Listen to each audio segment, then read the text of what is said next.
हरियाणा के कैथल में कांग्रेस सांसद रणदीप सुरजेवाला का एक विवादास्पद बयान सोशल मीडिया पर तेजी से वायरल हो रहा है। इस वीडियो में रणदीप सिंह सुरजेवाला हेमा मालिनी के लिए बेहद अभद्र भाषा का इस्तेमाल करते हुए नजर आ रहे हैं।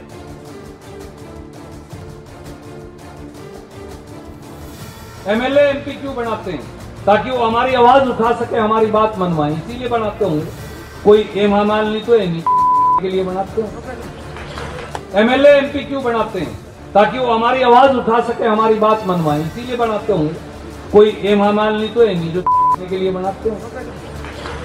और रणदीप सुरजेवाला के विवादास्पद बयान पर बीजेपी नेता और अभिनेत्री कंगना रनौत ने पलटवार कर दिया। उन्होंने ट्वीट करते हुए लिखा कि बात मोहब्बत की दुकान खोलने की हुई थी, लेकिन कांग्रेस नफरत की दुकान खोल बैठी है। महिलाओं के प्रति गिरी हुई सोच रखने वाले कांग्रेस के नेता अवश्यंभावी हार की हताशा और कुंठा में अपने चरित्र का दिन ब दिन पतन कर रहे हैं। यह एक्स पोस्ट पर लिखा है कंगना रनौत ने। बीजेपी नेता है, हिमाचल के मंडी से उम्मीदवार है। इस बीच बीजेपी प्रवक्ता शहजाद पूनावाला ने रणदीप सिंह सुरजेवाला के बयान पर करारा पलटवार किया। सुनिए जरा शहजाद पूनावाला ने क्या कहा। तो आपको बता दें कि यह पलटवार किया गया है शहजाद पूनावाला की तरफ से। जिस तरह से रणदीप सुरजेवाला ने बयान दिया है, पहले कंगना रनौत ने, उसके बाद शहजाद पूनावाला ने भी रणदीप सिंह सुरजेवाला पर जोरदार प्रहार किया है, हमला किया है। और पहले कंगना रनौत ने जिस तरह का विवादास्पद बयान दिया, अब शहजाद पूनावाला ने भी उन पर बयान दिया है। नारी शक्ति का अपमान, यही कांग्रेस पार्टी की पहचान।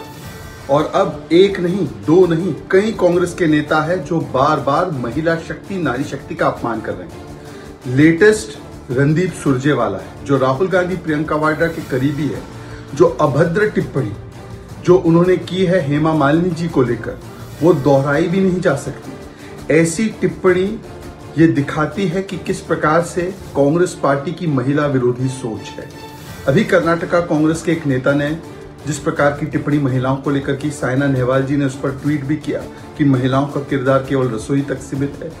उससे पहले सुप्रिया श्रीनेत ने जो कंगना रनौत और पूरे मंडी और हिमाचल का अपमान करने वाला पोस्ट किया, आज तक किसी ने ये नहीं पूछा कि प्रियंका वाड्रा, खड़गे जी, राहुल जी ने उन पर कार्रवाई क्यों नहीं की, क्योंकि अभी तक उनके हैंडल से उस पोस्ट को करने वाला पकड़ा ही नहीं गया, मिला ही नहीं।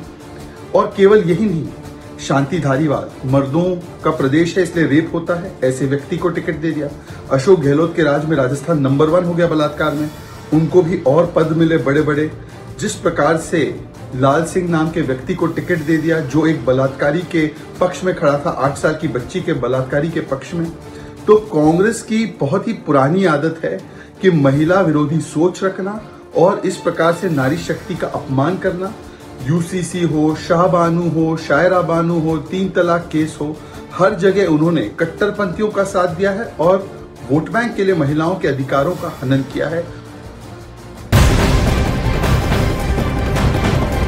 मॉर्निंग प्राइम में आगे बढ़ते हैं, रुक करते हैं बिहार की सियासत से आई बड़ी खबर का। पप्पू यादव लोकसभा के लिए आज पूर्णिया से इंडिपेंडेंट उम्मीदवार के तौर पर नामांकन करेंगे। पप्पू यादव ने हाल ही में अपनी पार्टी का विलय कांग्रेस में किया था, लेकिन सीट बंटवारे से पहले ही लालू प्रसाद यादव ने बीमा भारती को यहां से टिकट दे दिया और बीमा भारती ने पूर्णिया से नामांकन भी भर दिया।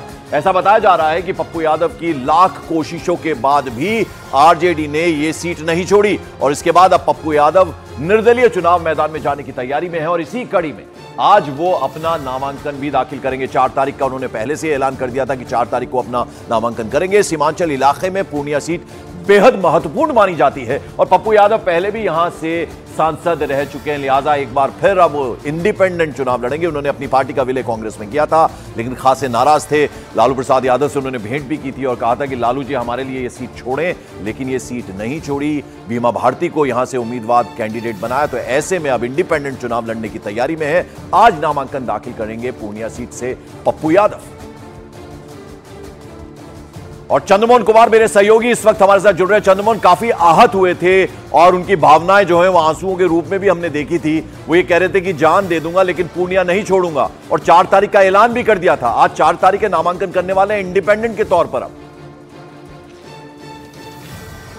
बिल्कुल, और पप्पू यादव ने साफ तौर पर यह भी कहा था कि पूर्णिया वो किसी भी हालत में नहीं छोड़ने वाले हैं। और हम अभी उन्हीं के घर के ठीक बाहर मौजूद हैं, जहां पर 11 बजे से यहां से निकलेंगे पप्पू यादव और कलेक्ट्रेट पहुंचेंगे, फिर वो नामांकन दाखिल करेंगे। एक तस्वीर आपको दिखाने की कोशिश करेंगे कि पप्पू यादव के घर के सामने कांग्रेस का जो बैनर और पोस्टर है अब तक नहीं हटा है, और ना ही कांग्रेस के किसी बड़े नेता का यह कॉल आया है कि पप्पू यादव यहां से चुनाव नहीं लड़े, क्योंकि उनका बिहार में आरजेडी के साथ गठबंधन है। तो साफ तौर पर समझा जा सकता है कि कहीं ना कहीं कांग्रेस का मौन समर्थन भी है, और यही वजह है कि पप्पू यादव के घर के बाहर ये जो बड़े बड़े होर्डिंग और पोस्टर लगे हैं, ये साफ तौर पर दिखा रहे हैं कि पप्पू यादव अभी भी कांग्रेस में हैं। भले ही कांग्रेस से टिकट नहीं मिल पाया, लेकिन उनकी तैयारी कहीं ना कहीं पूर्णिया से है। और इससे पहले 3 बार इसी पूर्णिया से पप्पू यादव सांसद रह चुके हैं, जिसमें 2 बार वो निर्दलीय चुनाव लड़े हैं। और उनके कार्यकर्ता, एक तस्वीर आपको दिखाने की कोशिश करेंगे, घर के बाहर लोग धीरे धीरे इकट्ठा होना शुरू हो चुके हैं। और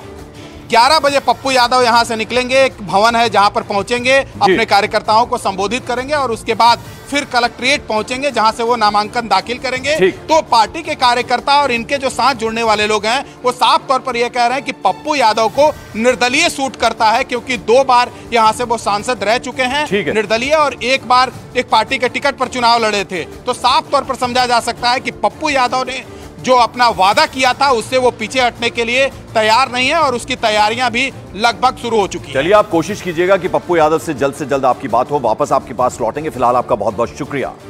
और मॉर्निंग प्राइम में अब जरा उत्तर प्रदेश का रुख करते हैं, समाजवादी पार्टी की बात करते हैं। समाजवादी पार्टी में किस तरह से नया गृह कलेश जो है वो मचा हुआ है। सूत्रों के हवाले से खबर यह है कि मेरठ सीट के बाद बागपत में भी समाजवादी पार्टी ने अपना कैंडिडेट बदल दिया है। बताया जा रहा है कि समाजवादी पार्टी ने इस सीट पर पहले जाट कार्ड खेला था, लेकिन नामांकन खत्म होने में सिर्फ 1 दिन बाकी रहने से पहले अब अमरपाल शर्मा के नाम की घोषणा हो सकती है। ऐसा माना जा रहा है कि समाजवादी पार्टी बागपत में ब्राह्मण कार्ड खेल सकती है। बागपत में दूसरे चरण में यानी 26 अप्रैल को वोटिंग होनी है, तो उससे पहले यहां समाजवादी पार्टी ने अब ब्राह्मण कार्ड खेल दिया है, और यहां पर भी कैंडिडेट बदल सकता है। मुरादाबाद, मेरठ और अब बागपत का नंबर है। कहीं ना कहीं गृह कलेश मचा हुआ है। उस बीच अब यह बड़ी खबर है कि बागपत में भी अपना कैंडिडेट बदलने जा रही है एक तरह से समाजवादी पार्टी।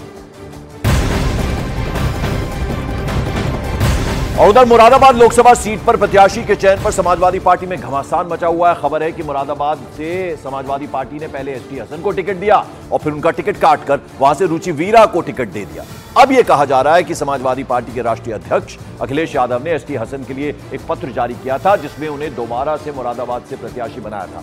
हालांकि रुचि वीरा का नॉमिनेशन करने के बाद पत्र जारी किया गया था। रुचि वीरा का सिंबल कैंसिल करने के लिए चुनाव आयोग को पत्र लिखा गया था। इसके बाद अखिलेश यादव ने पत्र लिखा और यह पत्र लखनऊ से मुरादाबाद चुनाव ऑफिसर के पास भेजा गया, लेकिन समय से यह पत्र नहीं पहुंचा। इस